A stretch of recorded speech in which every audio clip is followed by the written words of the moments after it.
Previously on Black Magic Treehouse. I love Are You Afraid of the Dark? I don't know if it would be legally binding, but just for the record, I would marry Are You Afraid of the Dark if I could. I would have a child with Are You Afraid of the Dark and name him Frady Dark. Hayden Christensen is a bad actor, and he ran over my cat. Jose, that's not potato salad. No! And now, the thrilling conclusion.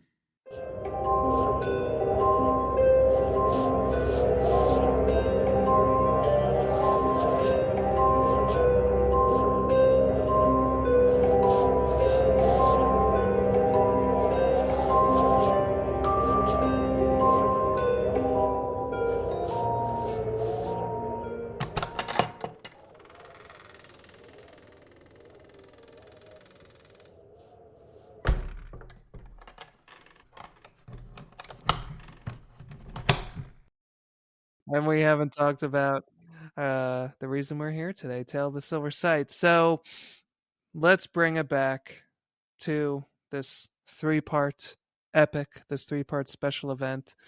So this started season 7, and I remember watching all 3 episodes that night. I'm sure it was a Saturday, it's got to get into that SNCC block of programming. So I rewatched it back when I initially got these black market DVDs, and of course I watched it again to prepare for this episode. And we run the risk, we run the occupational hazard on this show of looking back at these things we were previously fascinated or enthralled with as kids. And there is, speaking of shattered glass, there is definitely the potential for a glass to be shattered, for fond memories to become not so fond realities. But I gotta say, like Eric mentioned towards the top of the show, Are You Afraid of the Dark really does still stack up across the board. Most of anything that DJ McHale touched still really resonates. And this is a great 3-part, honestly, cap to the series. They might as well have ended it, which I guess they basically did. And it was only 3 months after the special aired that Are You Afraid of the Dark took its final bow, at least in its quote unquote original version. It's weird. That's why I was wondering if this was the finale, because it feels weird after this to then go back and just have more episodes of the people who just had this genuinely supernatural experience just be like, and now here's a make 'em up about, Yeah. I don't know, a pair of shoes that haunted a guy or something. Oh, yeah. I'm sure there's a whole story behind the story as far as what might have been originally intended. Was this DJ McHale's, was this his kind of personal attempt to put a pin in the series? Did they bring him back? Just, more or less as I don't want to say a work for hire kind of thing, but did they just kind of tap him randomly to be like, hey, can we make a feature? Is there some kind of, movie length potential here? And this was just what came as a result of that request. I don't know.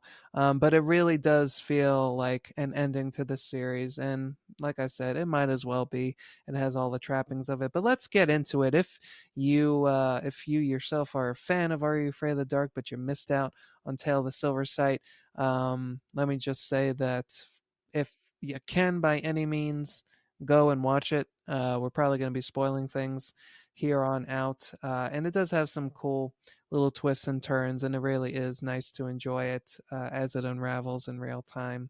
But we're going to jump into this thing proper. So we have right from the get-go, when this epic starts, we have Gary. Gary's back, guys. It's been one season, 3 years since we've last seen him. He's college age now, but he is returning to the campfire ring of the Midnight Society. But as our, what do you call that? I'm sure there's like a technical term for like that scene you see before the theme rolls in a show. Is there some kind of verbiage that Well, describes that? there's Like, cold is it open, just but the opening scene, the opener? Uh, yeah, I don't know if that's what this is or not, but let's go with that. The cold open. yeah, because I think cold opens technically are supposed to be like disconnected from the rest of the episode, maybe. Mm, But I think people just kind of use it for any pre-credit sequence. okay. Well, this isn't a pre-credits sequence. We do see the regular "Are You Afraid of the Dark" theme at the top, which is of Okay, well, course. I don't know what you're asking then. Jesus. Yeah, yeah, yeah. I don't know. I don't know. Who knows what we're asking? But in any case, college age Gary is back, but he is beset by a nightmare in which he sees a strange little. And I think this is actually how I have to look back at IMDb to see if this is how this character is credited because I just saw the name in the Wikipedia entry. Yep, that is the official name. He sees a waif kid Mm, yeah, I don't know. I feel like just waif would have done it because isn't waif in of itself? I don't know. I'm not going to look up the definition of waif. Maybe just ghostly. Is that what a waif is? A ghost, a spirit, a specter? sure. Okay.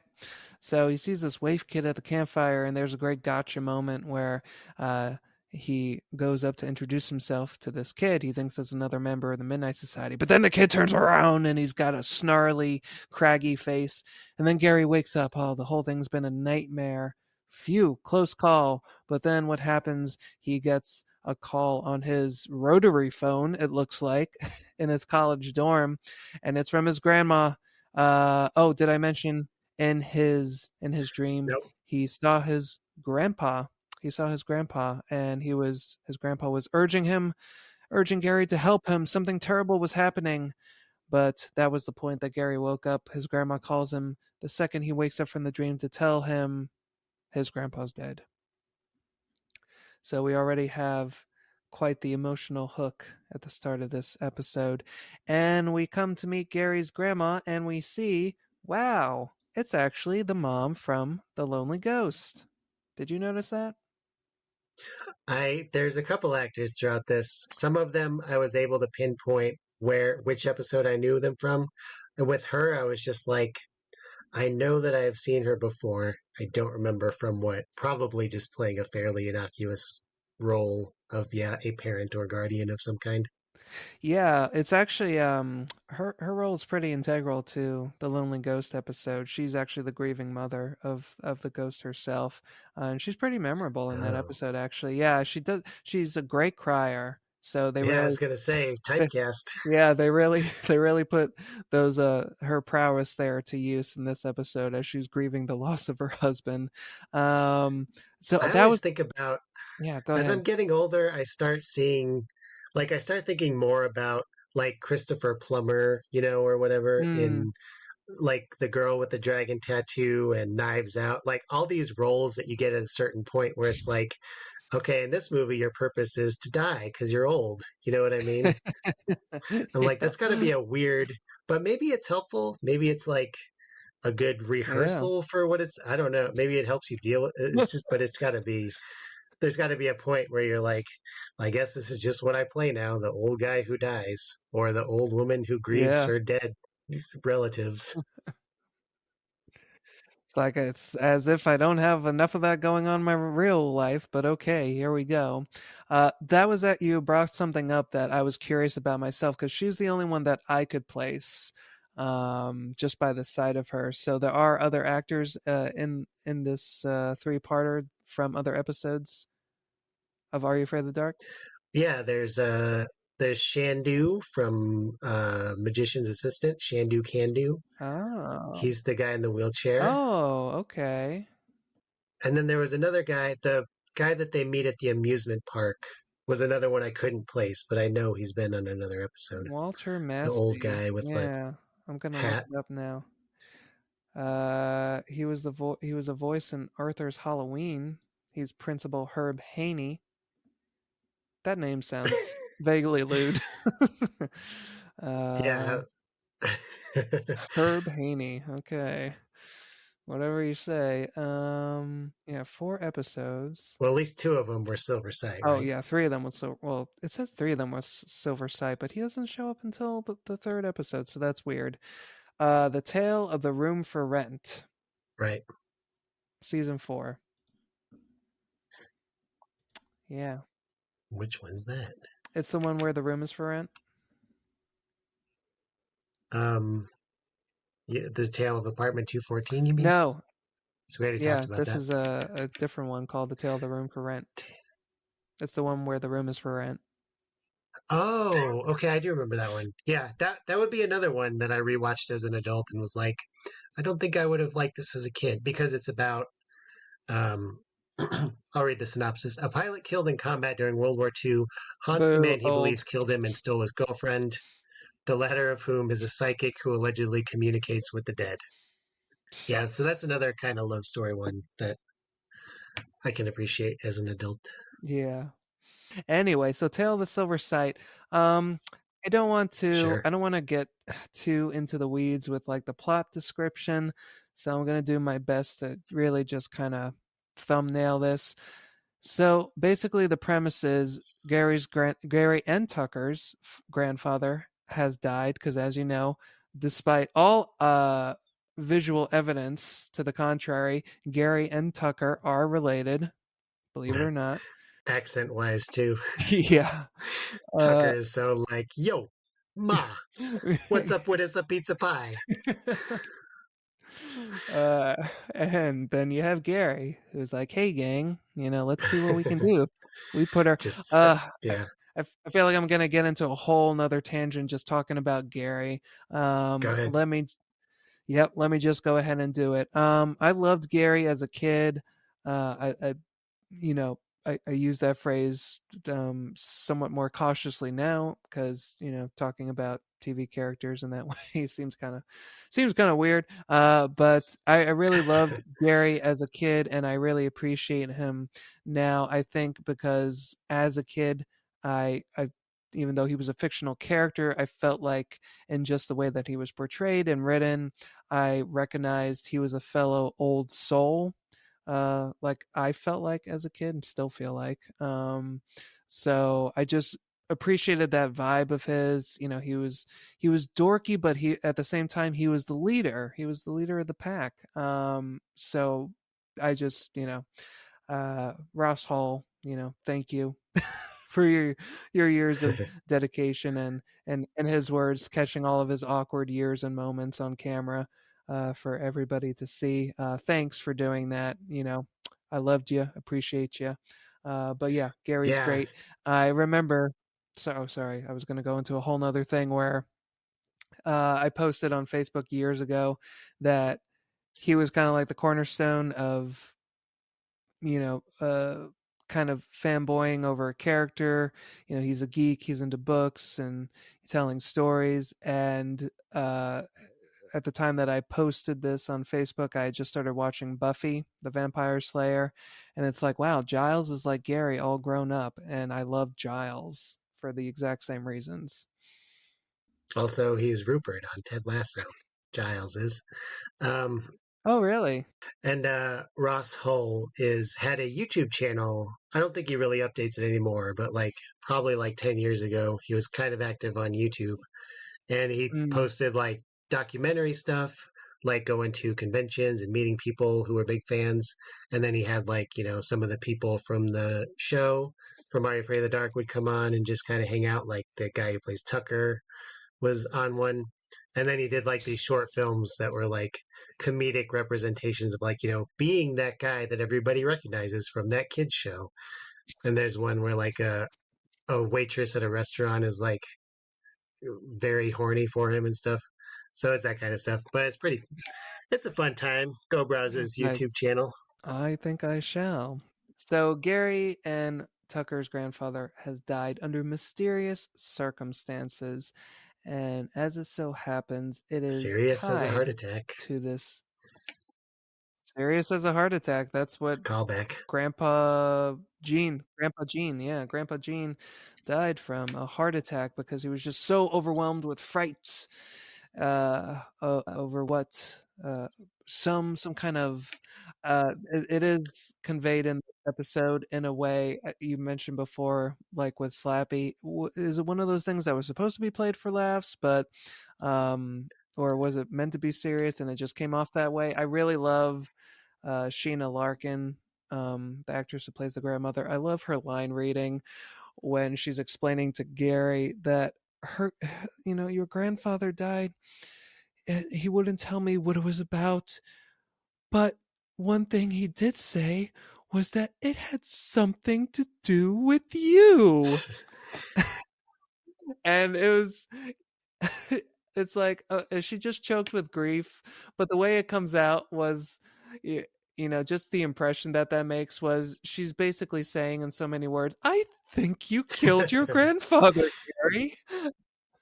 Gary's grandfather was trying to get a hold of him because something ominous is in the air, and it has to do with the Silver Sight. The Silver Sight is a charm that was actually obtained by the original Midnight Society back in 1937, the same Midnight Society that Grandpa Gene was a member of. He was the Gary back in the days of the Depression, but that was already over, so I'm going to skip that reference.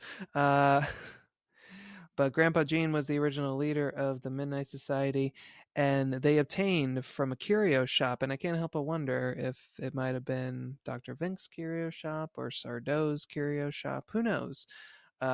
This charm, and it has magical properties, but the original Midnight Society members came to find out that despite it having magical properties, wish granting properties, as is so often the case in tales of this nature, those wishes fulfilled come with a price. And the wishes that it does grant kind of pale in comparison to the vengeance that this charm takes on whoever wields it, whoever holds it. So all the original members of the first Midnight Society have this charm fall into their hands, with the exception of Grandpa Gene, if I remember. He remained pure throughout the whole scenario, but it Nope. kind of made the rounds with all the. No, it didn't. Oh shit. No, they address that in the end on the carousel. They ask Shandu guy because he's like, we all took turns with this, and it gave us all bad luck, and we were greedy pieces of shit. And Gary or Tucker is like, except for Grandpa Gene, right? And Shandu's like, oh no, he had his turn. Oh wow. Yeah, that man, that sailed over me. Makes you wonder what the hell he wished for then. Because in comparison to all the other society members, one of them became a wealthy tycoon. Another one was like, and it's kind of neat. There are various chapters throughout the 3 episodes uh, that speak to each original society member's success and downfall, and they basically have chapter titles. So we have the tycoon, whose wealth evaporated just as quickly as it was gained, and now her son and his family have to eke out an existence as subterranean socialites in the sewers, uh, because they've just fallen from grace financially and socially. We have the homecoming queen, who was a high school beauty and had all the attention and attraction that entails. But then, yeah, that's right. She died in a car accident that involved another member of the original society. We have the general, who seems to have been a very decorated military official, and it appears that he had some accidents befall him, because when we meet him, he is in a wheelchair, which we'll talk about in a bit because I had some notes about that. So let's see. We have the tycoon, the homecoming queen, the general, the riddle man, who had great success purchasing an amusement park. He was one of the youngest owners of an amusement park, I don't know, in all of history, the area. But he had a literal fall from grace when he fell off a Ferris wheel. And that was one. And it's funny because we don't see a flashback to any of these things. They're just stories that are being told by these survivors or relatives, descendants, whatever the case is. So we don't see any of these things happen, the car accident that befalls the homecoming queen.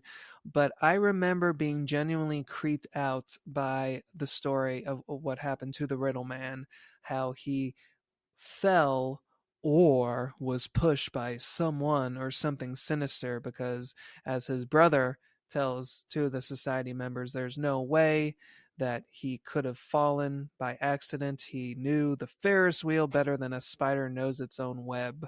Uh, and I just remember finding that so horrifying. It was like one of those things that you hear whispered about on the playground at school. Like, like when the carnival comes to town, it's like, hey, don't go on the Ferris wheel. I heard a guy died when he fell from it. It had that same kind of whispered urban legend feel to it. And I was a little nervy with heights as a kid. So that anecdote I remember really kind of giving me a touch of the shivers. Yeah, we just went on a tour of we have a wonderful subterranean system here in Colorado Springs called Cave of the Winds. So like two Ah, weeks ago we went on a um haunted tour, where they told all the ghost stories. mm, And one of them was kind of similar to that. It was like there are these like stalactites. Uh, those are the ones that hang down, right? Stalactites. sure. That like there's some property about them where like you can hit them and they play like different notes, like a xylophone almost.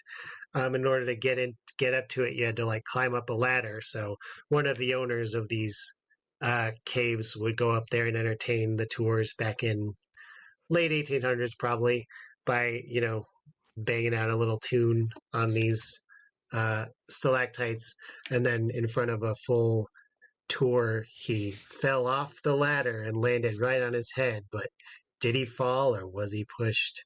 Because his last words were, Ooh. because he lingered for like 10 hours after landing on his head in the Oh god. hospital, and the only thing he would say, and right up until the moment he died, was, "I was pushed." Well, So it's basically the same they are, story.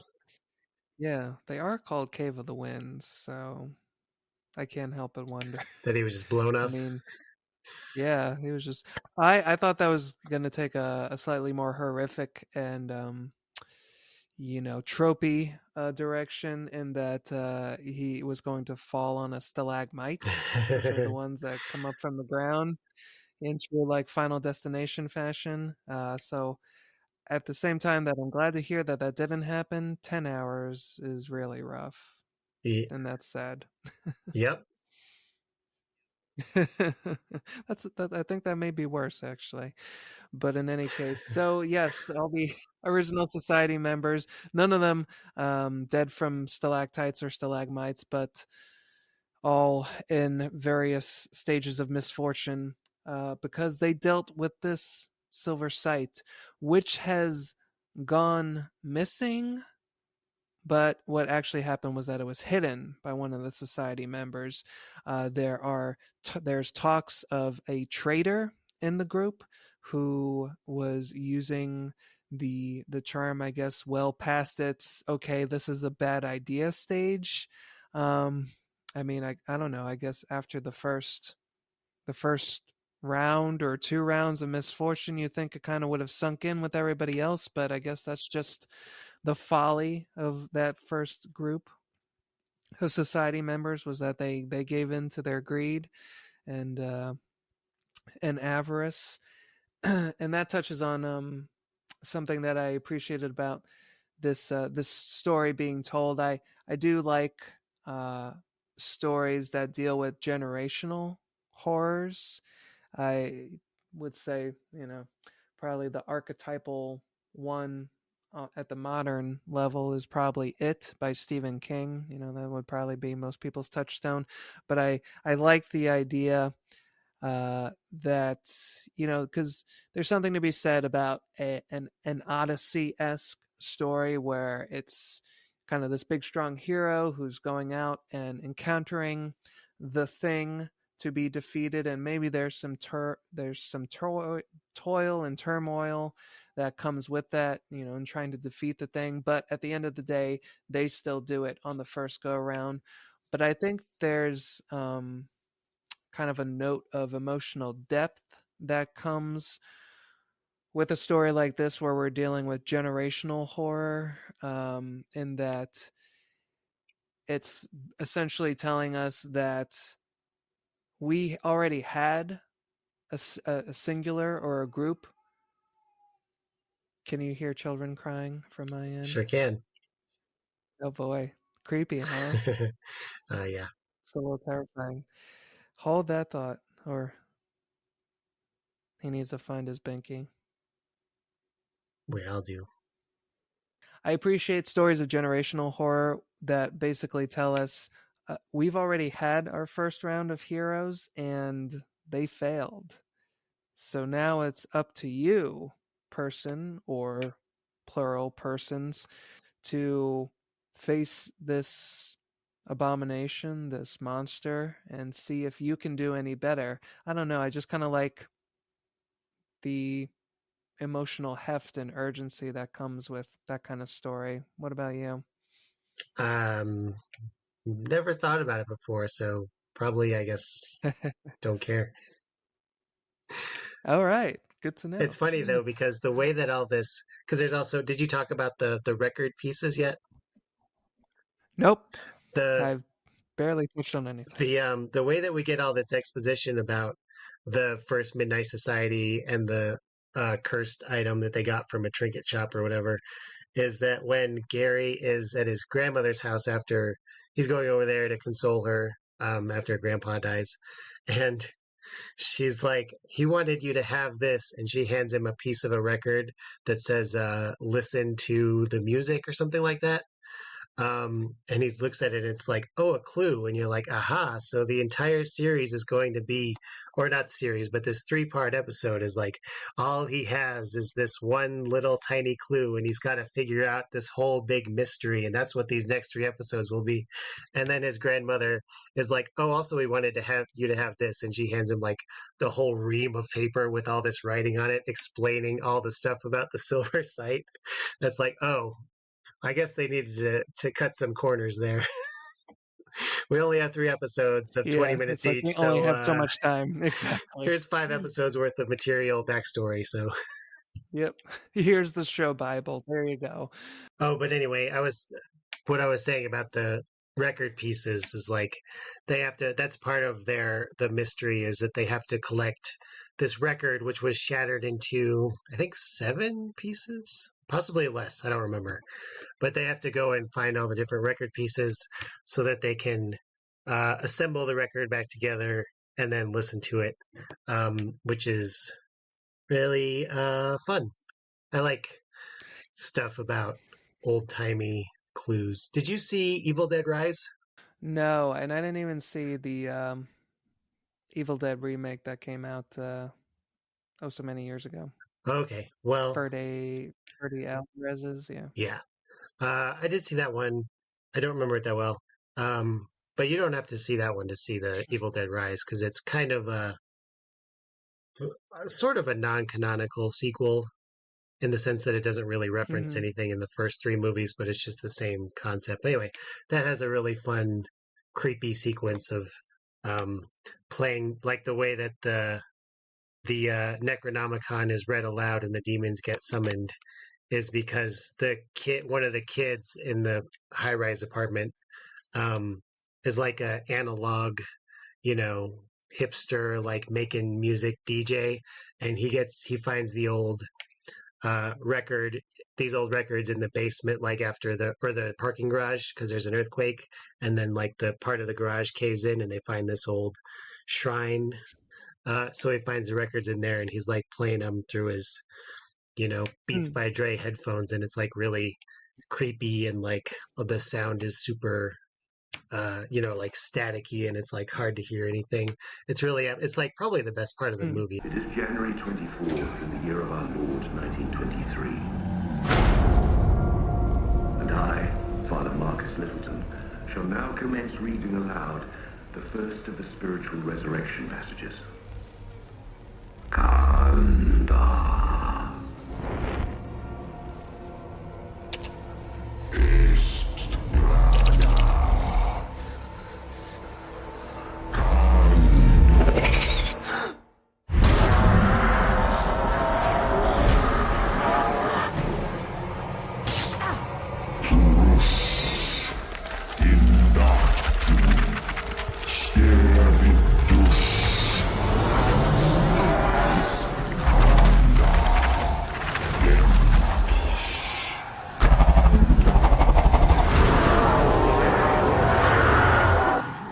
So I love the atmosphere of like a clue or the instrument of your destruction being contained on, because it wouldn't be the same if it was a CD or whatever.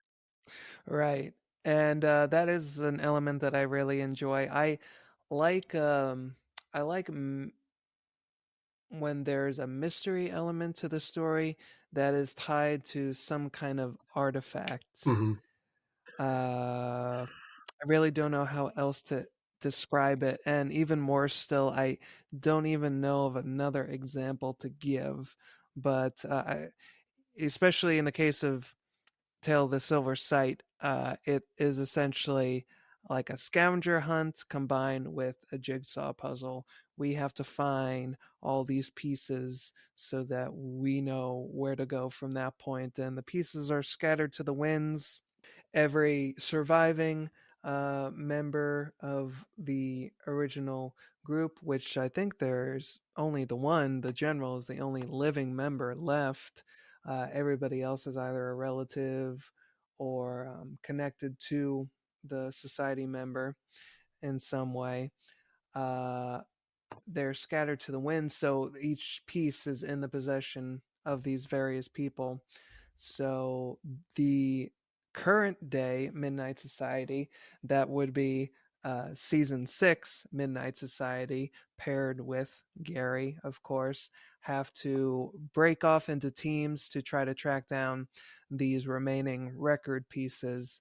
Um, and there's another really cool element um, that DJ McHale does with his story, in that we get what I wrote it as, between the 3 episodes, we're getting essentially a choose your own adventure story where we get to see all the various paths and how they cross. Almost kind of, would it be fair to compare it to kind of like Pulp Fiction, where it's a Yeah. narrative where you see one character's exit, and that leads into somebody else's thread, and then when we go back in time, you kind of see that same moment from the other person's perspective.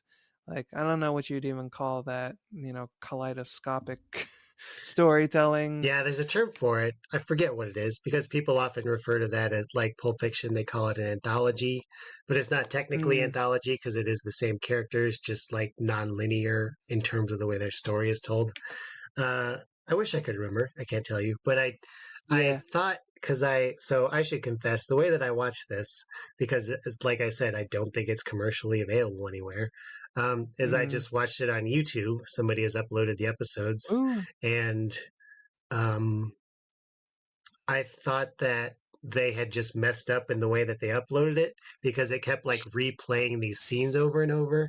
And like it goes to like the end of the first episode has the kid running in and grabbing the drawing.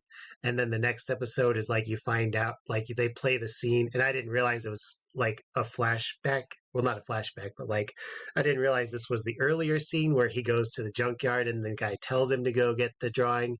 And I'm like, wait, didn't that happen in the first episode? Did they just like for copyright reasons, did they like jumble up the order of these episodes? Right.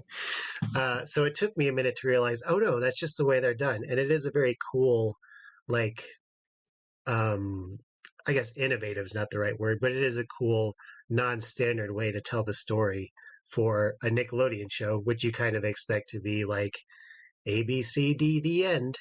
Mm-hmm. Mm-hmm. I was wondering too if, which kind of like a chicken and the egg situation, which came first? Was the thought to approach the story in that way in DJ McHale's mind initially, or was that born out of like technical necessities, I guess? It could also just maybe be that they realized that if they were doing it as 3 episodes, every episode needed to have its own like climax. So in the first episode, you have Tucker getting attacked by like all the suits of armor and stuff, but technically that happens after the story that we see in episode 2. So maybe it was just like writing on a chalkboard, like here's the climax of every episode, and then just like like structuring it to try and figure out like even if these don't occur in this order in a linear sense, we can maybe tell the story so that this part that happens later than episode 2 is the climax of episode 1. 3 groups of kids. There's probably I'm thinking that they're all paired up, but only those two. I don't know any of their names either because I didn't watch season 6. Alicia Cuthbert is We don't from care. 24 is in there before getting caught in a cougar trap. So you were aware of the season 6 cast because you had been watching it all through. No, Oh, okay. I don't. Yeah, no, I don't think that I was keeping up with season 6 really at all. I just know for a fact that I definitely was there on April 2nd, 2000, to see The Tale of the Silver Sight. So I didn't. Yeah, I didn't have any personal investment in any of these society members necessarily. So how do you feel that it worked? Like, do you think it would have been Mm. a better story if it had been all of the kids from seasons 1 through 5? I mean, they would have been the stakes, I guess, would have been a little bit lower because they would have all been college age by that time. But Right. I just think, like personality wise, because yeah. I felt like again, this was my first experience, or not first, but like barely remembering them. They did all feel pretty archetypal, like the Yeah. fat kid, the pretty prissy popular girl, the tomboy. It was like I can Mhm. slot these all into categories pretty neatly, and they never really like subverted those expectations with their personalities. So I feel like maybe the original Midnight Society was a little bit more well rounded, and maybe I would have been slightly more interested in their exploits. I don't know. How did you feel? I think so. And that was kind of something that I think I was kind of alluding to when I was talking about the first 5 seasons and just how the feel of those episodes differs in a lot of ways from season 6 and 7, where in a way it kind of, like I said before, season 6 and 7 feels like it was more kind of mainstreamed in the way that the stories resembled kind of more facetious, kind of more facetious fears that you'd see in things like Goosebumps that kind of had that, poppy sheen to them in some ways. And same for the cast that comprised the Midnight Society. They seem so disparate. There doesn't seem to be like a core of friendship uniting them in the way that you saw amongst the kids from the first 5 seasons. Uh, those kids all seemed like they genuinely knew each other. Um, the kids who make up season 6 and 7's Midnight Society, they seem like you said, they really are just checking the boxes off, from central casting. It's like, okay, I need all right, great, there's one, and I need okay, great, we got that, and all right, let's go. And it's hard to imagine that any one of them would be hanging out with each other. And even Tucker, I guess as a result, he feels so out of place amongst them. Yeah, It's yeah. There's not a feeling of brotherhood.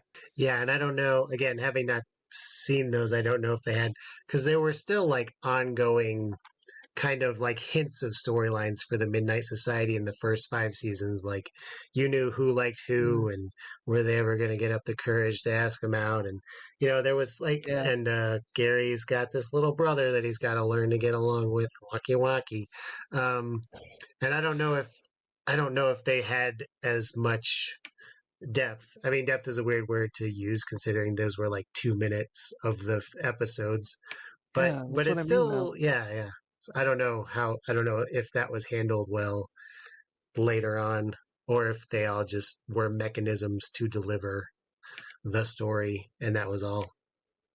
I think they might have been. I can't say with absolute certainty myself because, again, I'm not rewatching any of those episodes when I take my DVD set out. Insofar as strangers getting together to do this professional thing and then depart and never see each other until they have to come back and do that thing again, they just exude this sense of family and brotherhood. It's just, it seemed like everybody was having a great time. Whose mystery solving storyline would you say was your favorite? Whose mystery solving storyline was my favorite? Because I guess we could go ahead and recap what everybody's.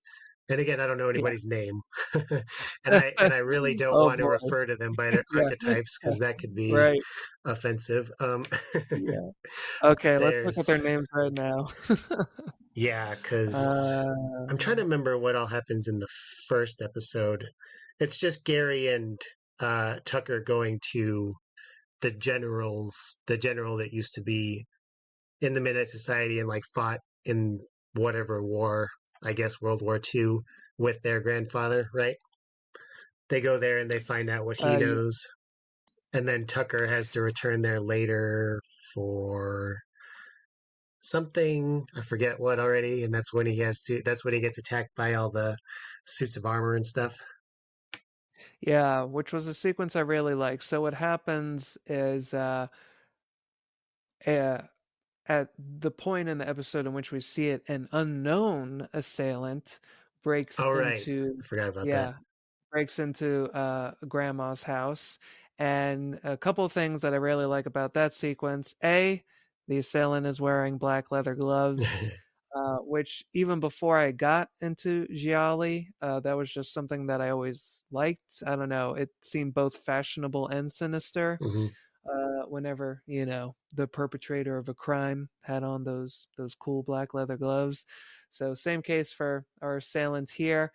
So I feel like there's kind of two callbacks to the greater pantheon of horror cinema. First, we get the black leather gloves, a nod to the Gialli. It's probably not, though. Of course, just just an aesthetic choice, whatever.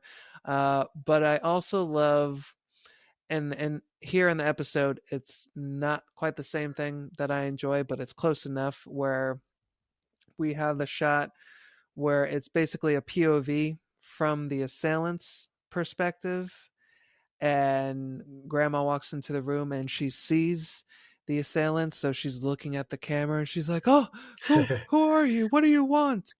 The assailant is masked, so she can't tell who it is. That's not It's not quite the thing that I love. What I love, you especially see this in slasher movies, which are not necessarily my go-to favorites, but Same. a trope that I always yeah, a trope that I always like in them. You see, like, I think this happened maybe, I don't know, 20 times in the first Friday the 13th movie, but I love it nonetheless. It's when you have the camera's point of view is the killer's, and then the would-be victim comes into view, sees the, unseen to us, killer, because the camera is, oh boy, I feel like I'm doing a great job at explaining something very basic. The would-be victim walks into the shot looking at the camera and says, "Oh, hell, hello there, it's you." And then they get their throat cut. It's Yeah, the it's gradual it's kind of realization. cheesy. Yeah. No, I love that too. I love that when they're like, "Oh, you scared me. Huh. What are you doing here at this time of night? Oh no. Yeah, and they're What like what giving are you doing? yeah, No. No." And then they get killed. Yeah. And of course they're giving no indication. They're not saying names, Yeah. so it's kind of hokey. It's kind of hokey in that way. It's like, "Oh, it's you." Yeah, and Uh, this is going to sound like a joke, but I mean it sincerely. I also like the fact that we get to see like the old woman getting menaced in this movie because I feel like getting stalked by a killer in horror movies is like such a young person's game usually. I was yeah. like, oh yeah, go grandma, Yeah. you run. You throw that laundry basket over your shoulder. Yeah, and those are two other things I love about this sequence. She doesn't call the police, she calls her grandsons, which is a total grandma move. Yeah. And apparently, While the assailant is still in the house. still It in the would be one house. thing if he had gone and then she called them, but Yeah. Oh, I didn't even think about that. So she's like potentially endangering them. It's like, come rescue me. It's like, Grandma, does he have a gun? Can you tell us anything about what we're walking into here? Oh, I just know that he's got, a piece of cloth over his face and black leather gloves. It's like, oh, I don't know if I really want to venture into what am I getting myself involved in here? But yeah, a couple other funny things about that. When Gary gets the call from his terrified grandmother, the next shot you see is him and Tucker running to her house. The call that he gets is in his dorm room at his college. So it's like, oh, I don't know. I guess it's possible that this is a college town and grandma just happens to live right down the street. But it's, one of those things you don't realize until you look back at it like, wait, they ran all the way from the college to grandma's house and, they're not dropping an ounce of sweat. They're not panting their lungs out. They're just like, hey, what's up? What's going on? It's like, wow, wow. Maybe grandma's a faculty member. I don't know. So there's that. But then when you see them go downstairs to kind of survey the destruction that this assailant has wrought in an attempt to find the silver sight or the record piece, I can't remember which. It's like, oh, she actually makes a comment. Look at my beautiful house, and there are like a handful of linens on the floor, some clothes on hangers that have been kind of rifled. The books are askew, and that's it. That's it. That was the grand search for this charm, which was just kind of vaguely moving things on shelves and racks. yeah. And grandma also has that like transatlantic accent or whatever, where it's like I can't tell if she's putting on this like almost British but not quite accent that she has. Yeah, yeah, and it is an odd one. It's like, it's I don't know. Maybe that's just her voice. You ever think about that, Eric? You know what? She's welcome to it. I just thought it was classy and perhaps affected, but you know, she's allowed. She's had enough trauma in her life. Her mute daughter died, 5 seasons earlier. It's terrible, and she, apparent. Yeah, it's a reference to the Lonely Ghost. But anyway, And then yeah, the I said earlier that the general guy who they're going to for information about the Silver Site and the original Midnight Society is the guy who's played by Shandu, the magician. And he's very, you just like your grandfather, except for that slouch, very very militant, you might say. And he's got the room full of military paraphernalia and uh when Tucker gets trapped in the room, and then all there's like medieval suits of armor, there's like samurai armor, um, there's like like Revolutionary War uniforms. It looks like, but they left out the. I was like, let's be real here. This guy has a lot of Confederate Army paraphernalia too, but they don't seem to be showing that. no, yeah, no Nazi regalia here. Sorry, we skipped that time period. Even though that's the war I fought in, I did not. I did not maintain any souvenirs. Sure, yeah, that's in the back room. Speaking of hokey, though, I do always think it's funny when somebody like the idea of suits of armor getting possessed, it always makes me think like, well, what would the ghost do to intimidate Tucker if this guy didn't have this giant room of suits of armor? Like if he was just like a Beanie Baby collector or something. Like it's just very fortunate that they can make such a big display of their haunting by because this setting that they're in just happens to have all of these inherently frightening man-shaped things that they can inhabit. Well, let's be honest here though, and I know I literally mentioned him at the top of my plot description, and we haven't brought him up since. But the Waif Kid, who, okay, Hmm. folks, you see this kid, you know he's up to no good. He looks like a Dickensian urchin. He's kind of capering about, making very cryptic statements, or just kind of lurking in the background in a very, you know, Michael Myers type fashion, looking ominously on at our beleaguered heroes. You know he's up to no good, and as it turns out, yep, he's a demon. He's the demon associated with the Silver Sight. So the reason I say all that is to say, to kind of give credit where credit is due.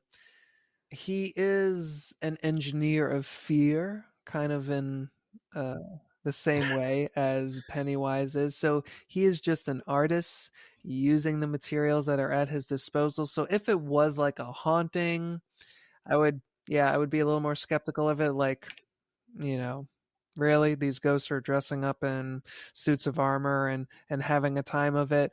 But I just see it as this playful little demon kid's way of like, I see something that I can do with these.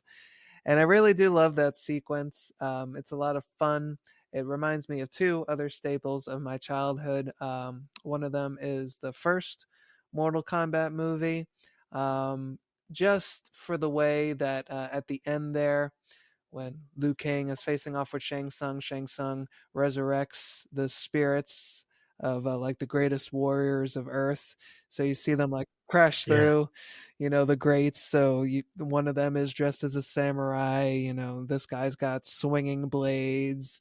So just the kind of speaking to the variety of warriors, that it kind of put me in mind of that. But especially what it reminded me of, and this is probably something that you might not know off the bat. Did you ever see Dragon, the Bruce Lee story? No. No. So it is a biopic, starring Jason Scott Lee. Are you at all familiar with that actor from the 90s? He was in Let me the look. Yeah, he was in the live action version of The Jungle Book from the 90s that had Carrie Oh, okay. Elwes in Steve it. Summers. Was that Steven Summers? Oh, yes. Okay, I recognize him. Yeah, that Yeah. was his like event. That was like before, the Mummy and all that. Oh, wow. Oh, wow. That kind of blows my mind because I wouldn't go so far as to say as I'm an apologist, but I am an admirer of Steven Summers' pictures, almost all of them. I agree. Of the, well, I haven't seen Odd Thomas. I think I gave up on him after Van Helsing. I must admit. But I think the first two Mummy movies are 10 out of 10. Yeah, I have a soft spot for Van Helsing. But anyway, wow, that really blows my mind because I love that Jungle Book adaptation, and I can see a lot of him in that movie. But anyway, Jason Scott Lee, Dragon, the Bruce Lee story.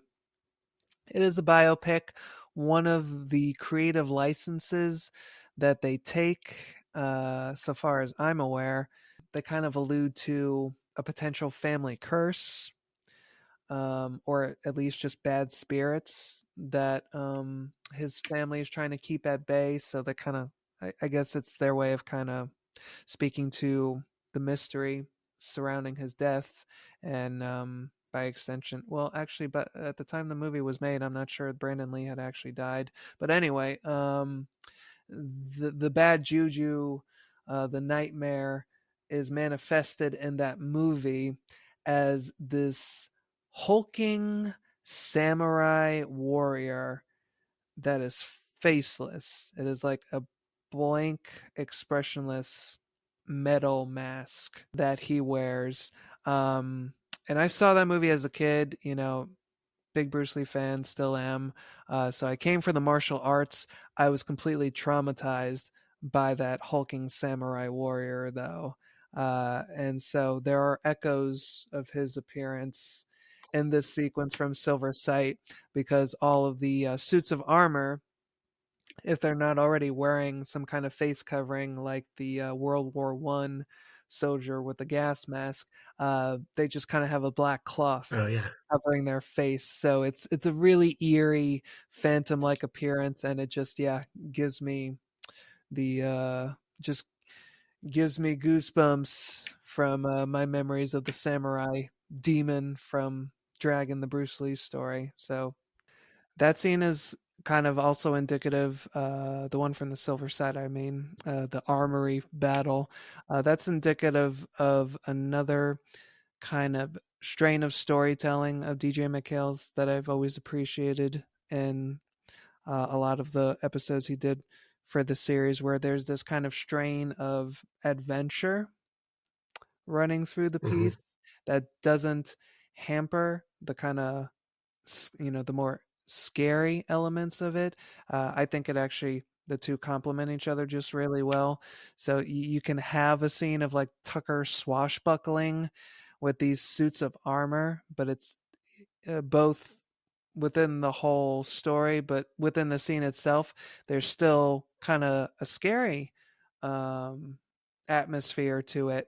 There is a funny moment where he knocks down one of the suits of armor and you see it collapse to the ground, and there's a human skull inside for Right.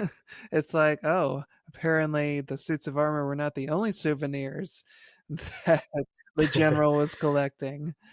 Well, you have to have something in there so they keep their form, their shape. Yeah, I guess so. And that, Traditionally, human yeah, skeletons serve that purpose. they're, That's 100% true, listener. You don't need to look it up. they are really good at that. And that gives the episode our money shot during the end credits. As you may remember from Are You Afraid of the Dark, the end credits would always play over a still image, usually the most frightening one from the episode. So the fallen soldier's tumbled skull is what we get at the end of part one of the Silver Sight. So that's the first episode. The second episode is cutting back and forth between Megan and Quinn. And Quinn is going to a junkyard, gets chased by a ghost dog, and I don't remember who the junkyard guy is. He knew the the prom queen, homecoming queen who died in the car accident.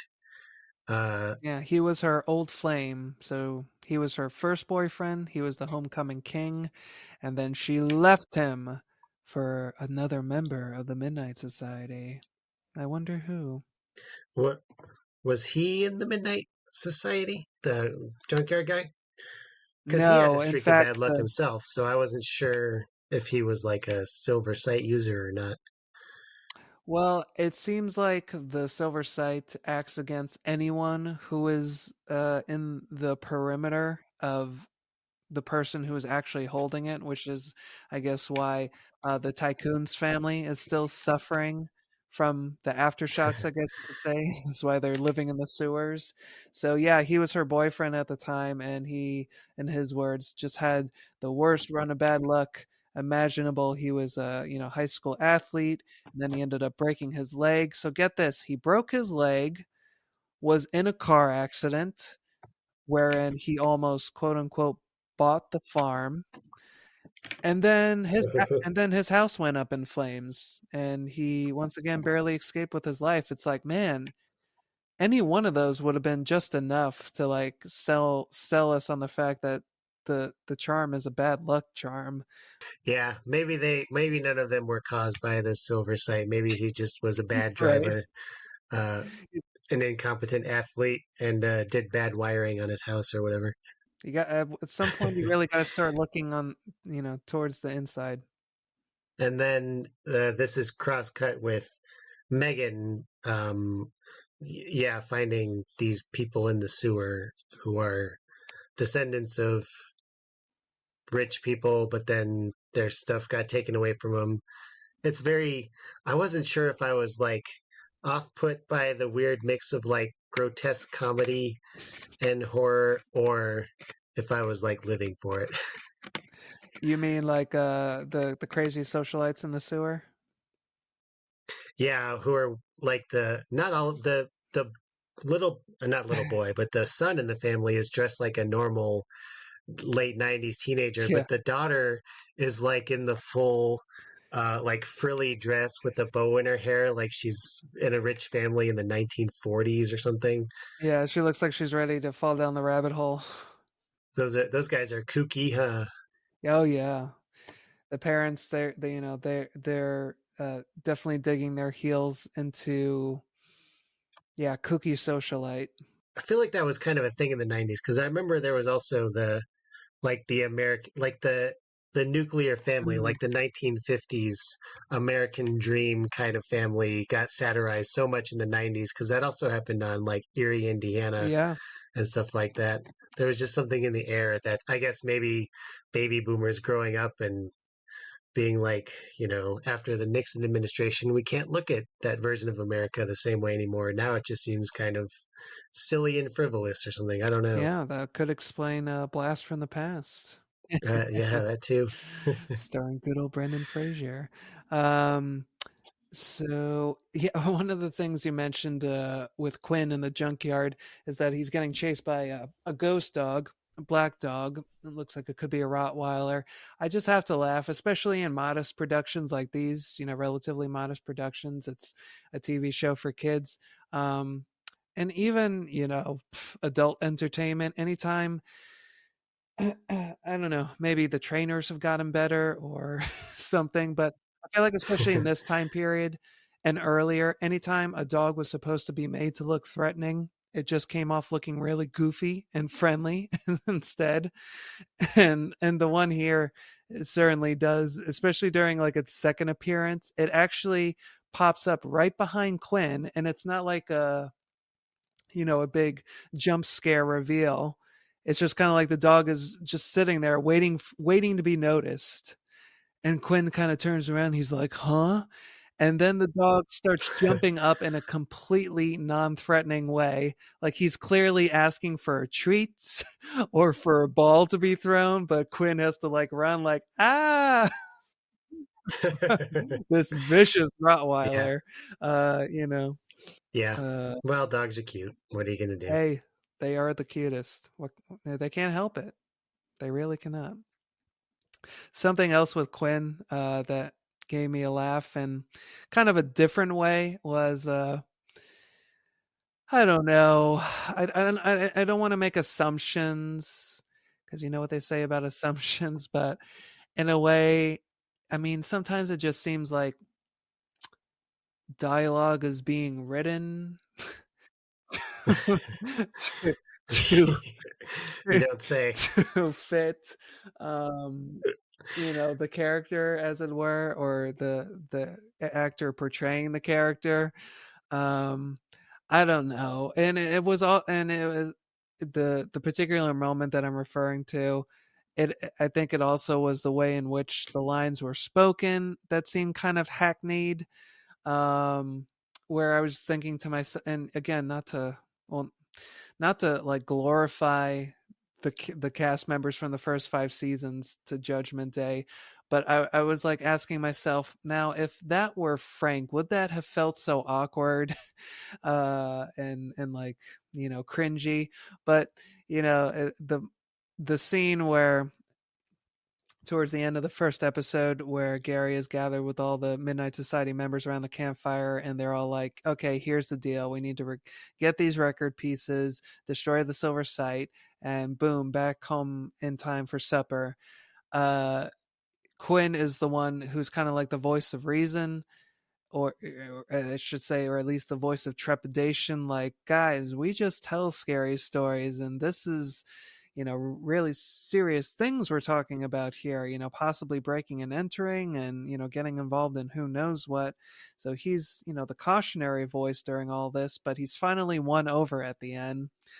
And he expresses his commitment to the cause by going up to Gary, and he's like, "Look, if this thing gets nasty, you're going to need me." Which, again, I don't want to assume stuff, but I don't know. It just feels weird saying it, but I'm just gonna spit it out. It's like, I don't, guys. It's like, is it the fact that he's black supposed to signify that he has experience dealing with tough things in his life? And he gives that, the street cred vibe off of like, look, if shit goes down, because this is basically what he's saying is like, look, Gary, if shit goes down, you're gonna need somebody who's been around the block and who has seen this kind of thing once or twice.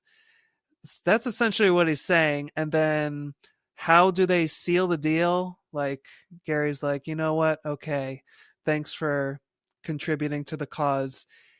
And they give a little handshake. They have a nice little handshake at the end there. It's like, a little bit of a, all right, thanks, man. Thanks, bro. Mhm. But he didn't shake anybody else's hand like that. Like I said, I don't want to assume things. I'm sure it was completely innocent or just, ignorant. Just it's like, yeah, I don't know. It feels different these days watching something like that. I guess that's the only way I can put it. It feels a little different. Am I crazy? I mean, you're laughing. I assume you were thinking the same thing. It's like, really? But help me out here. I think you are interpreting the text correctly. Okay, thanks. Yeah, and Uh, it's funny because it usually you don't get that vibe from uh Are You Afraid of the Dark, which, it's not yeah, like this is the first black character that's ever been on Are You Afraid of the Dark. Like they've had storylines with entire black families that are just written yeah, like any other episode. And there yeah. was That was great Kiki about it. from the first lineup. Was that her name, or am I being racist now? God. I actually don't know. I don't remember, but I knew who you were talking I'm about gonna look it anyway. up so that we can edit it so that I Cover don't our seem like a asses. terrible person. Yes, her name is Kiki. Yeah. Uh, Okay. yes, but Anyway, yeah. From the first, there was never from any the like first. jive handshake moments in other episodes. Um, so you do sort of Yeah, wonder, yeah, just trying to be hip, I guess. I don't know. I don't know. Like I said, stuff happens. It's nobody died. Let's not get too crazy about this, but at the same time, it's like, ooh, that hits different. That hits different. Yeah, well, I'm glad you brought it up because I was definitely thinking that, but I was like, do I even want to get into that? I Yeah, I don't know. know. Yeah, it's the whole thing. But hey, we said our piece. We're moving on. Totally random note about just the Midnight Society in general. Like I said, with these two seasons, 6 and 7, I don't know, did they have better filming equipment? Were they using some kind of different stock? But the image is, clearer in a way, I think. Which I think is kind of nicely in keeping with the first 5 seasons, just because, like I said, the tone, the vibe there is so much more rustic and, homey. Whereas, 6 and 7 are going for like the sleek look of the late 90s, early 2000s. But that means the picture is so much clearer where I feel like I more readily uh, notice things like the couch that they have as part of the Midnight Society campfire gathering. I see it in the Silver Sight, and it's like it just struck me that, wow, they have a couch out there in the middle of the woods as part of their Midnight Society, their nightly gatherings. That thing must be mildewed as shit. And they're just hunkering down on it, meeting in, meeting out, and it's like, oh no, it's fine. I mean, do they just go thrifting every 2 months and replace it with another one? I'm just like, because this is Canada, and I don't know if it like rains there like it does in the Pacific Northwest, which it looks like it could just as readily be. But I'm like, oh my god, that couch in the middle of the woods just seems like a terrible idea. Yeah.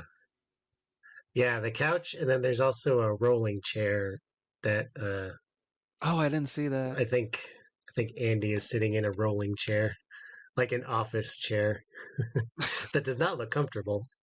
Yeah, I guess you got to make do. This was a quote that I wrote down as being just kind of, worth a chuckle. You were talking before about, the broken up pieces of the record, and it's like, oh, I kind of like when they give nods to older forms of media, this kind of tactile artifacts, like I was calling them. Gary says a line that has aged very well, where he's explaining that they need to retrieve the pieces of this record, and like somebody voices a question like, a record, what do you mean? And Gary's like, well, they didn't have things like cassettes or CDs back then. And if you were to play this episode to a tween or a teen now, they would have been like, what the fuck is a cassette or a CD? Like, you just mentioned two other things that I don't know. Yeah, I feel like cassettes though are right on the verge of making the same comeback that Really? vinyl has made. I feel like it. I might be misreading our um not social environment, but Mm, the stage at which we are at of the nostalgia cycle. We already summarized episode 1 and 2. I will say the last episode is yeah. Andy and Vange or Vang. I'm not sure how her name is pronounced, but I just looked up a list of all the members. So Oh, the wow. tomboy one with the hat. Yes. They go off to the amusement park to meet up with the brother of the guy who fell out of the Ferris wheel, who owned Playland, is what it's called. And his Yes. address is listed in the phone book as 15 Playland Place. I So didn't they get get their that. clue from him, and then it culminates with everybody getting together, putting the record back together, putting all the clues together, because there's like a poem that was written across these 5 pieces of the album that adds up to like know who your true enemy is. And then they go to the carousel. The general is there. The demon child is there.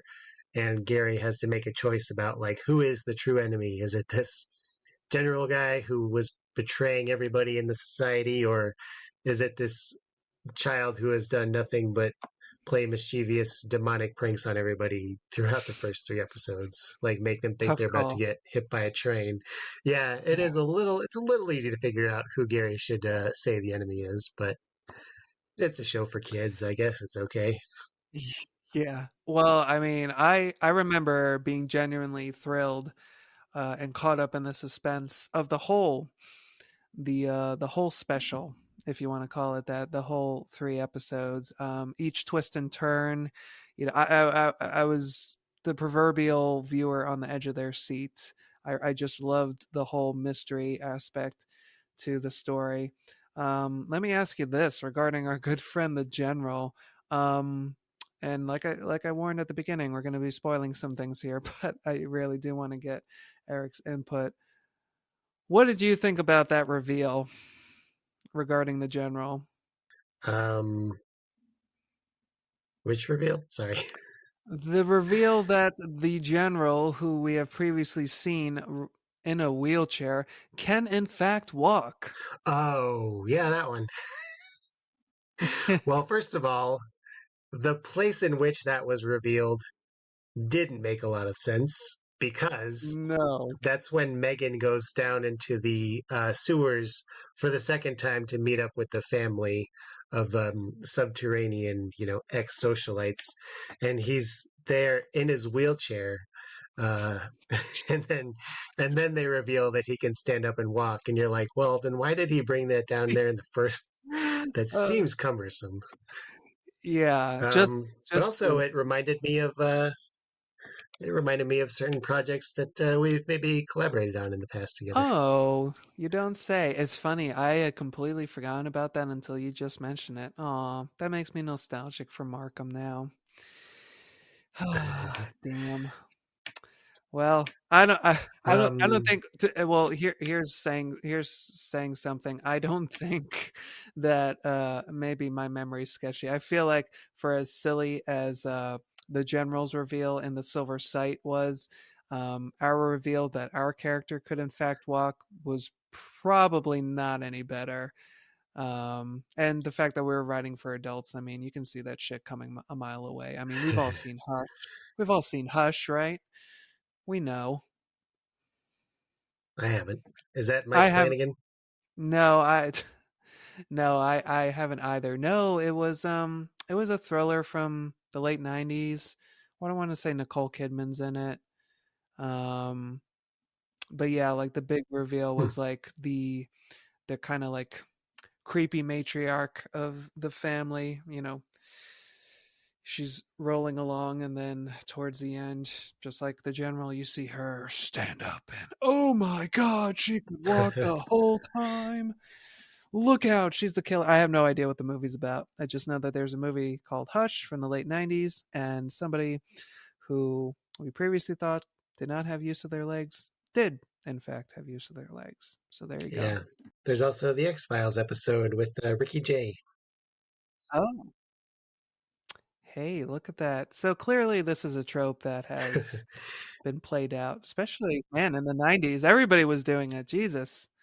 There's Crazy, no, I crazy, don't see why crazy. there's any reason to not bring it back with our novel. Yeah, yeah, right. We'll get back to that in a while. I will say the in defense of ourselves, I don't think we I don't think we positioned it as this big mind blowing reveal. I think it was just kind of True. already suspected from the very beginning by our smart detective character Alan Markham. So See, we were playing into the trope. yeah, We exactly. we knew what yeah, we knew what was going on. We know our history. Um Potentially fun fact about the general. I couldn't help but notice as the episode was playing that his last name is Candle, and based on how it's Hmm. spelled on IMDb, it's just spelled like the the word candle. Oh, But in the one of the credits. creators of Are You Afraid of the Dark? On IMDb, yeah, it's spelled candle, like the candle that you light. But one of the creators of Are You Afraid of the Dark is Ned Candle. So I was wondering if that was a nod from DJ McHale to his co-founding member of the series. Yeah, a nod, or else they had a different name and they couldn't get the rights to it, and they were just like, Candle. You know, you look to the They guy were over there. looking around the prop room. Okay, there it is. Great, let's move along. Speaking of move along, this, the action in these three episodes kind of moves along pretty speedily. Do you think that this story arc would have benefited by being a little bit longer? Like if it was, something more akin to a mini series as opposed to, a roughly 90-minute special? I was wondering what your thoughts were on that. Yes, part of that was again what we were saying about not feeling like the characters had any that much depth. Uh, but then Mm, again, I guess if you have a whole TV show leading up to it, maybe I just missed out on something. But yes, I think it would have been. I think it would have benefited from having some more time to flesh out the story and to not take some of the shortcuts that they took in the solving of the mystery, and allowing it just to yeah. be a little bit more atmospheric. Which is, I feel like I'm only saying bad things about this whole episode. I did enjoy it. I thought it was fun. I thought it was fun the way that Yeah, it, like, within the confines of what it set out to do. I think it did it pretty well. But I think it's hard not to look at it through the lens of how it might unfold nowadays, where it might be 3 hour long episodes or whatever. right. Like I think I could be wrong about this. I think the reboot that they did. Maybe I'm wrong. I was going to say, I think maybe the new Are You Afraid of the Dark seasons are hour-long episodes, but I think I'm incorrect about that. Well, see, that's kind of where my question was going in a way, because I only watched the first season of the reboot. Um, so I did get a sense of like what that version of storytelling would look like. Let's see, four seasons. Oh, good for them. Keep it up. They are 44 minutes. Yeah. Oh, okay. And they are, because I think that first season was like 3 episodes, wasn't it? It was, yeah, it was 3 episodes. So yeah, even just a little bit longer, like that length. I felt like that was a nice length to tell one overarching story like that. If they weren't going to go the anthology route like the original series, I felt like that was a good pace for the story. It gave the characters enough breathing room, while still allowing the plot, the action of the story to unfold nicely. Yeah, I think the main thing is I would have liked to see more interplay between the characters, just to have a better sense of who they are. Mm. And I also would not have minded. I mean, this might have just been a scheduling thing or whatever, as opposed to a time issue, but I wouldn't have minded if, the story took them through a path where they could weave through the lives of some of the old members of the Midnight Society and have them show up for a cameo or Mm. whatever. It would have been fun. Yeah, or even if there were like more overt nods to previous episodes, and that's kind of like, I don't know, uh, a post Scream slash millennial touch that probably gets overdone more than it needs to these days. But just little nods would have been fun. Um, I guess in a well, I guess in a way, DJ McHale kind of already did that with the Tale of Cutter's Treasure, because the whole premise behind that story being told was that it was a combo story being narrated by both Gary and Frank, because the story featured their characters of Dr. Venk and Sardo. Um, But the tag on the very end of the third episode is the original Midnight Society, wrapping yeah, this up as though this whole thing was just a story that they were telling back in the what was it, 30s or whatever. Um, 1937. Yeah, which is fun, but it's also one of those things that make me go like, how much am I supposed to think about what this means? Like, I know, right? And it's weird. It's like, is this whole thing non-canonical or well, not only that, but I have questions like, how much detail was Grandpa Gene telling this story, like, because I just imagine him sitting there like, so anyway, after I had my heart attack, my grandsons Tucker and Gary, it's like, what the fuck are we supposed to like, were you forecasting the future, like, or was the entire Are You Afraid of the Dark canon up to that point just part of this one oh my god, no, I ongoing can't deal saga? with that. I can't deal with that. It is in the one more, less brain melting, and the more fun question that I had, um, as a result of that kind of cutesy, final tag was, I can't help but wonder, is this how? Because it ends with them putting out the fire, and one of the society members asks Gene, do you think that's anything that could ever really happen to us? And Gene's like, not, not a chance, or not in Not in a this million lifetime. And then they put years. out the fire and walk. Not in a million years. That's what it was. Not in a million years. Um, so are we therefore led to assume that this is before the silver sight comes into their possession? And if that is the case, was their telling this story the summoning right for this demon? You know what I mean? Like, were they like, okay, it's like, you're getting too cute with the timeline there. You're kind of tempting fate in a way. So if you want to play those kinds of games with the universe, then the universe is going to play some games with you, and they have inadvertently, by telling this story that's essentially forecasting their futures for all we know, they have in turn summoned the demon to basically fuck with them. Yeah. Or is it supposed to be like in Back to the Future where he does wind up having those kids and that whole life, but he just never thinks about it or whatever? Yeah. He's never like, oh, this feels awfully like what I said was going to happen 20 years ago in my Are You Afraid in my Midnight Society story. Right. Maybe that's why he had the heart attack. He's like, oh my God, I already knew this was going to happen. Oh boy, what a world. I, I, going back to our friend the general, I'm just looking for my notes. I find it also, talk about like frustrating things that were not answered, you know. So after Gary recognizes his true enemy and, he sicks the silver sight onto the demon in a way. He says, "You are my true enemy," and the silver sight floats out of his hand. And I don't know why, but that is like one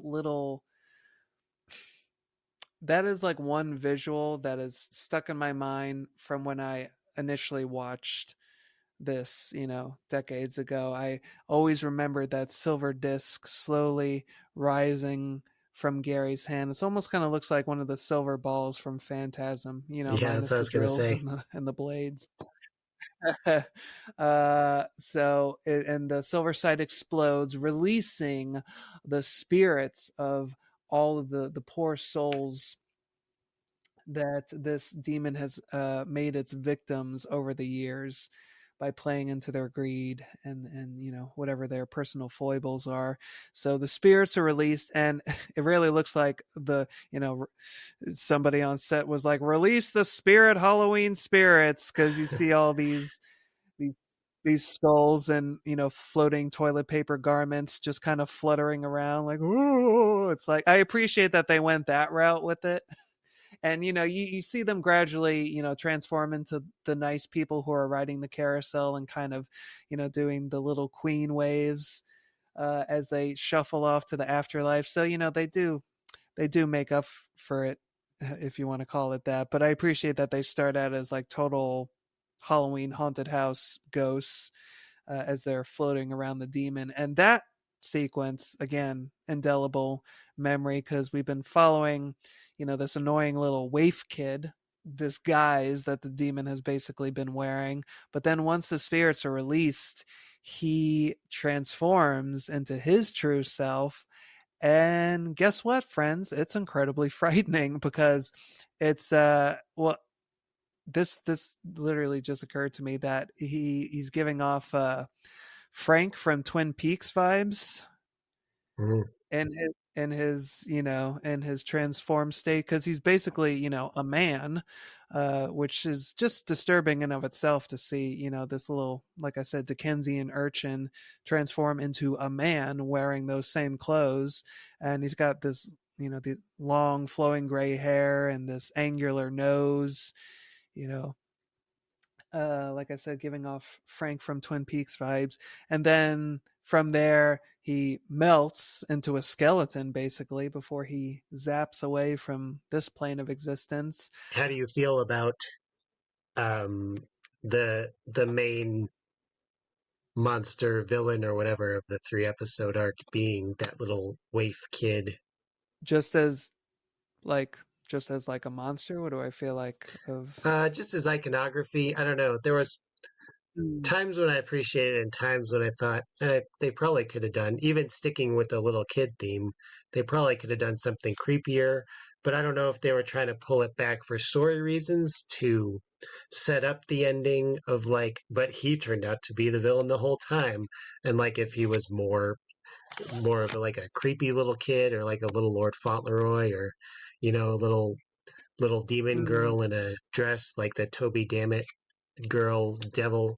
Um, Maybe mm. that would have tipped their hand too early. But also he's kind of out of place anyway because of the way he's dressed and his bad wig. Yeah. Yeah, it's a pretty bad wig. It's like, oh, I'm going to be an Amadeus Junior at my at my elementary school. Uh, I would say that I like it. I enjoyed it initially when I saw this special as a kid, just because it was genuinely surprising to me to a degree. In that, wow, the little kid was the monster the whole time. Like that was genuinely surprising to me. Yeah.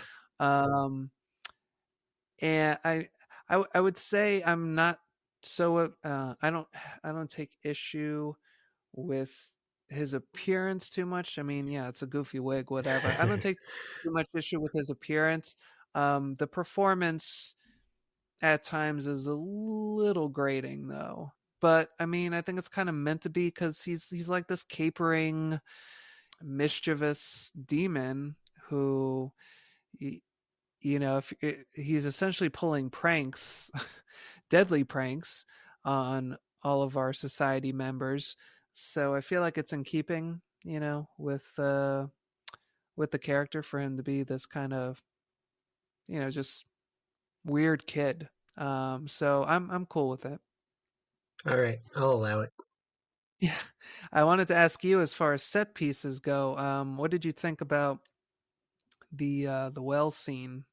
The what?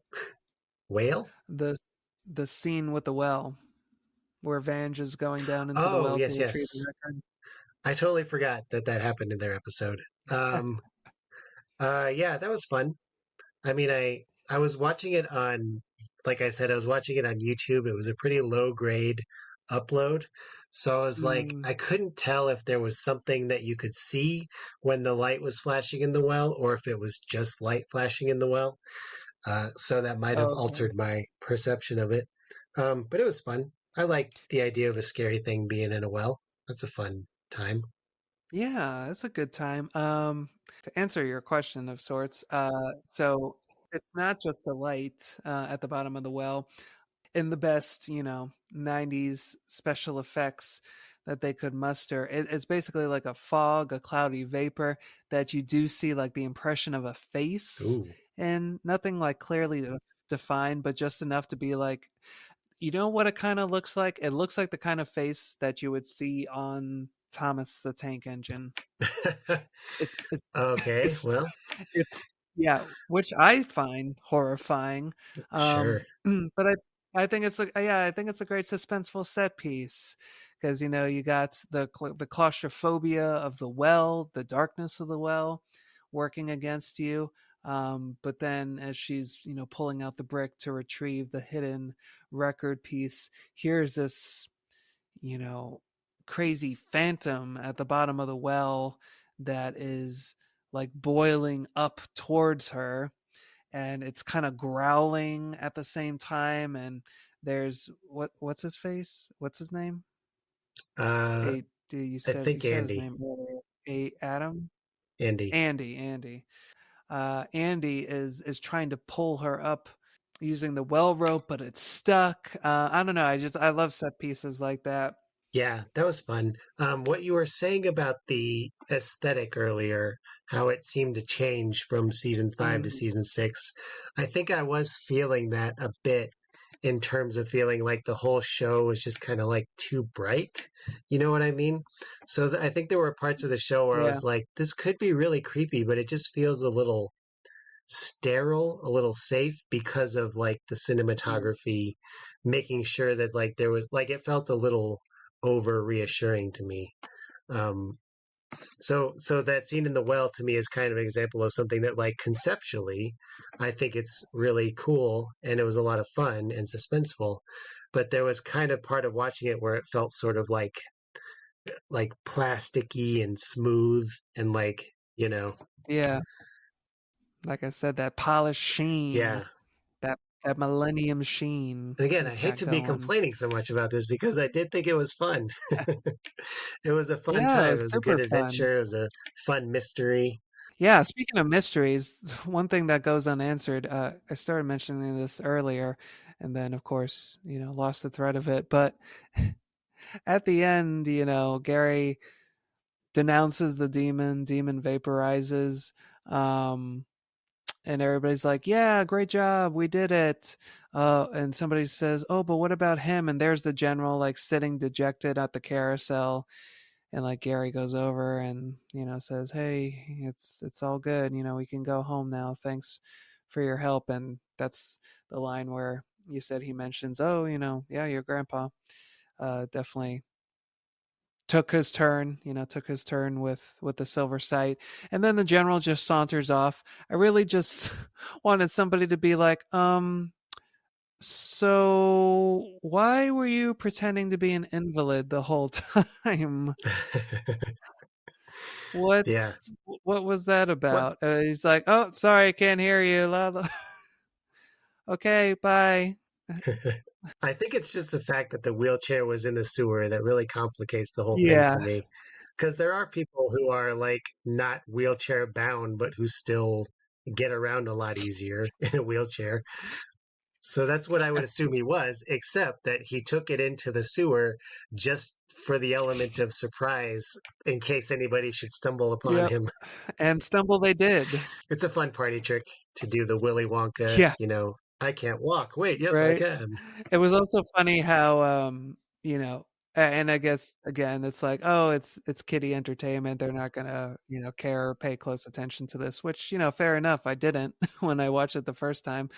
But I think it was kind of cute how there was a whole dang reunion of everybody who was connected to the silver site who showed up at the carousel right as this face off is going off. It's like, who called all of you? Like, Okay.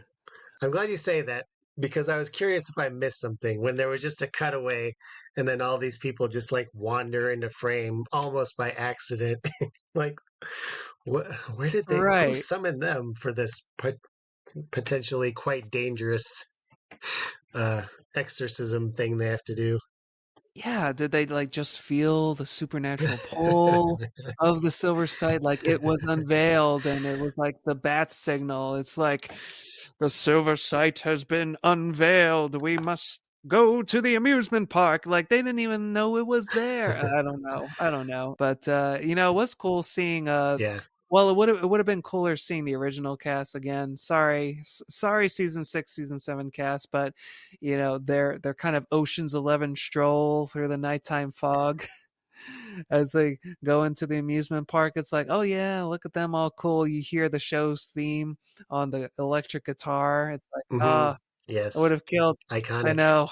I really. It was so good. I mean, that theme in of itself is great all by itself, but hearing it on the electric guitar, it's like, God damn, that rocks. That is so good. Yeah. Oh man. But anyway, we should probably wrap it Yeah. up. So Yep. let me Yep. ask you this. Um, so here's an example of me being a fuddy-duddy and complaining some more. Uh, so here's my question. Or I don't know if it's even really a question. It's more an observation about me and my inability to have fun with Oh, anything. cool. There's a part of me when you say that there's going to be an episode of Are You Afraid of the Dark that brings the characters into a real life supernatural Mm. mystery that goes, that's really dumb. That sounds like bad fan fiction. I don't know. Should I just have that part of my brain removed, do you think?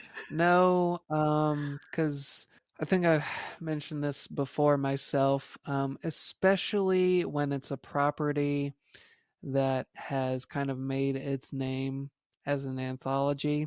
I get kind of ornery myself when, it gets revived or renewed, whatever you want to call it, rebooted, and people take, the creatives take that approach with it, where it's like, well, to take an example, Are You Afraid of the Dark? The last 4 seasons that it's apparently had, didn't realize it was up to that many. They've all been self-contained stories involve, and I don't know if the other 3 seasons involve the Midnight Society. I can't imagine that they do. It's possible, but I'm not going to look into it right now. But they're all self-contained stories told over the course of like 3 episodes. Um, I get, which is apparently that is the modern day conception of an anthology TV show. Because I think I've mentioned this before. American Horror Story, before it was American Horror Stories. I'm not actually sure if that one is what I would deem an anthology proper. But before that, Murder House, Asylum, New Orleans, Electric Boogaloo, whatever the 3rd season was called, Coven. There it is. That and anytime I would see that show mentioned during those years, everybody called it an anthology TV show because it's a different story every season, and I'd be like, that's not what an anthology is. It's a different story every episode.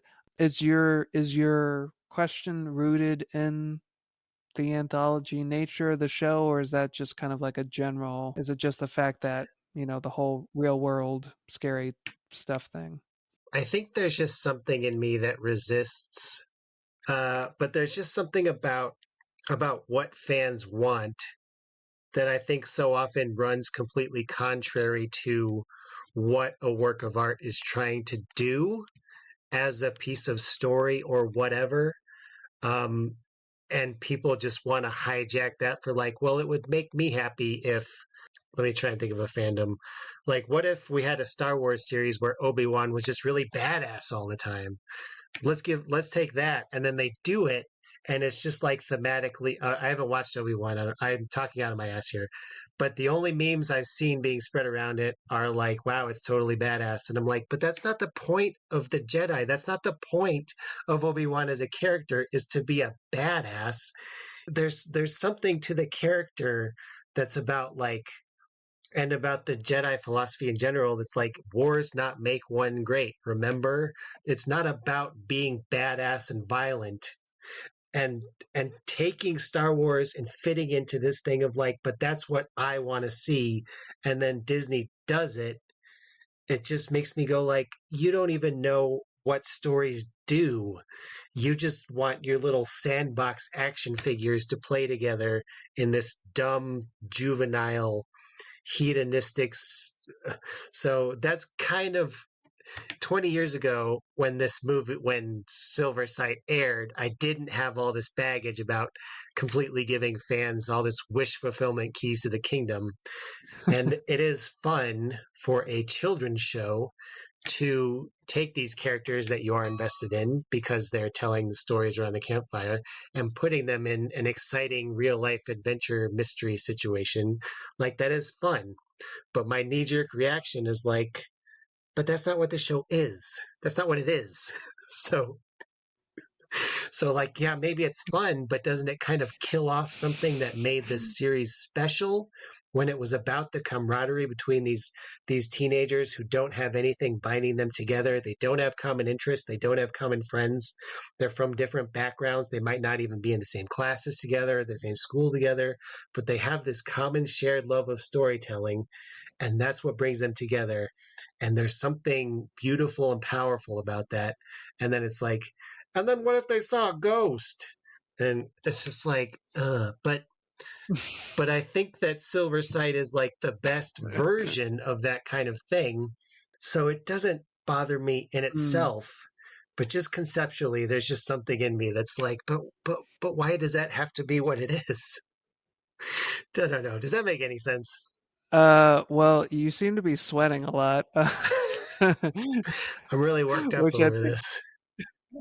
which, hey, we've been up here in the treehouse for 3 hours now, so things are getting Yeah. heated in all kinds of ways. I think that this is something that is not extremely new, in the sense that, like, the example that I go back to, if you really want to talk about fan service, let's go back to Arthur Conan Doyle killing off Sherlock Holmes on the Hmm. Reichenbach Falls because he was done with writing about the character, and then getting the deluge of hate mail from everybody saying, I love these stories. You can't possibly do this. I feel like he was a real person. And he's kind of like, okay, fine. And he comes back for like 2 dozen more stories. So I think the urge for those kinds of things is not new. Um, as You can just tell me that I'm an idiot. It's fine. No, it's not that. I think it's just speaking to. I think it's speaking. Well, because it sounds like I'm defending this across the board, and I'm not. I guess I'm just trying to understand it. I think it's just a human need that, in spite of what our logic or the logical side of our brain tells us that, this is just a made up world with fake characters. The, our emotional side of the brain kind of holds the logical one hostage and, makes us feel like, oh, but I I want to see this. I want to know more about these people. I want to, I want more of it. So it kind of leads to things maybe like Obi-Wan. It seems like the fans have not, and of course not all of them, but as a group, it seems like they have a lot of sway, in kind of like the way South Park lampoon Yelp reviewers as like being genuine food critics and, having the power to tear down the establishment of okay, yeah, I'm tangenting. But basically, I think it's an urge that we all Yeah. have when it comes to art and stories. Um but just like anything else, let's let's not over season the stew. And Silver Sight, I think, I'm not saying that I have a problem with Silver Sight existing. I'm just saying when I hear the premise, that Mm, nagging little thing in my head that says that's completely changing the nature of what this show is, I kind of just have to shut that guy up in a cabinet and be like, this is a kid's show. It's okay for it to be kind of fun. yeah. But no, I And get that's how that's how I'm a square person. don't worry about it cuz I get you. And, my sticking point, as I described earlier with all of this, is just the anthology nature of the show. I've actually been thinking about this a lot lately, which is not to say that I haven't thought about it before. I certainly have, and I've done things in service of it. But I just think the short form does not get the due that it deserves. Our it's like the foundation of our entire literary culture is built upon the short form. Our original, oral legends were something that could be explained in one sitting. And, they had so much, like you're saying, richness and thematic resonance just existing the way they were in that abbreviated format. So when I see, folks turn around, I think I mentioned this other example in a previous episode or conversation, whichever it was, that I got really rankled back in the day. Nothing came to pass with it, but the whole thing of Tales from the Dark Side being revived for the CW, and oh, Joe Hill is attached. All right, this is gonna be awesome. And oh well, and reading like the press releases, yeah, they're going to be self-contained stories, but they're all going to be informing a larger narrative arc. And characters from these individual stories are eventually going to meet up and get together and fight the big bad. And I was like, oh my fucking god, like, Yeah. what is wrong with just a single story being told in 30 minutes and then that's it? You move on with your life. What you can do with that 30 minutes, what you can do with those 10 pages can change somebody's life. It's like people equate smallness or shortness with a lack of something, but when people do write by that form, they speak volumes and can be even more profound and impactful than a feature length production or a mini series or a what the fuck ever. And those are the things that people remember. We remember these stories, these individual stories for decades. Tale of the Silver Sight. So there you have it, listeners. The tale of the silver sight, the tale of the angry old bastards. I'd like to think that I would have been angry about this, when I was younger. I don't think my age has anything to do with my being angry and terrible. Yeah, that's just stereotyping. Man, that is some Quinn level stereotyping right there, that I just engaged in, and I apologize. Quinn Yeah, that's the name of from like Lost no, or that's the something. name of What? that's the name of our friend. Oh, right. I already forgot. And it's funny, I saw in my notes that he had two other lines in the third episode. right as they pieced the record together, Quinn made reference to bringing this bad boy down. Yes. And after they pieced it together, he said, "Spin the disc, man." It's like, could you have had anybody Woof. else say those lines, please, for the love Uh, of God?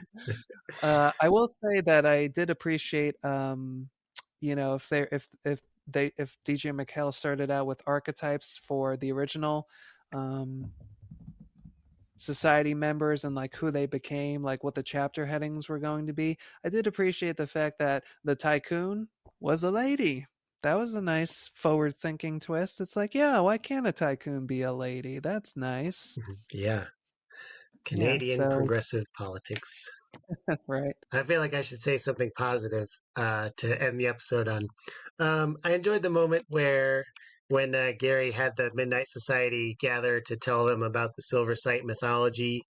Uh, and somebody, it might be Quinn again, I don't remember, but somebody says like, "Hey man, you got to give this story a title," and hands him the bag of sawdust or whatever it is that they throw in the fire, and then he goes to throw it in, and the fire mysteriously just just goes out right as he's about to Yeah. throw in the thing, and somebody says like, "That's not normal."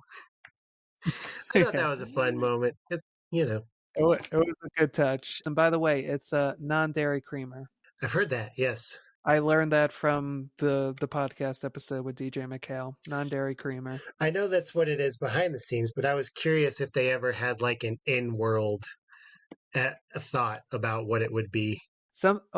Here's another random thing that I really appreciated from these episodes. I really loved.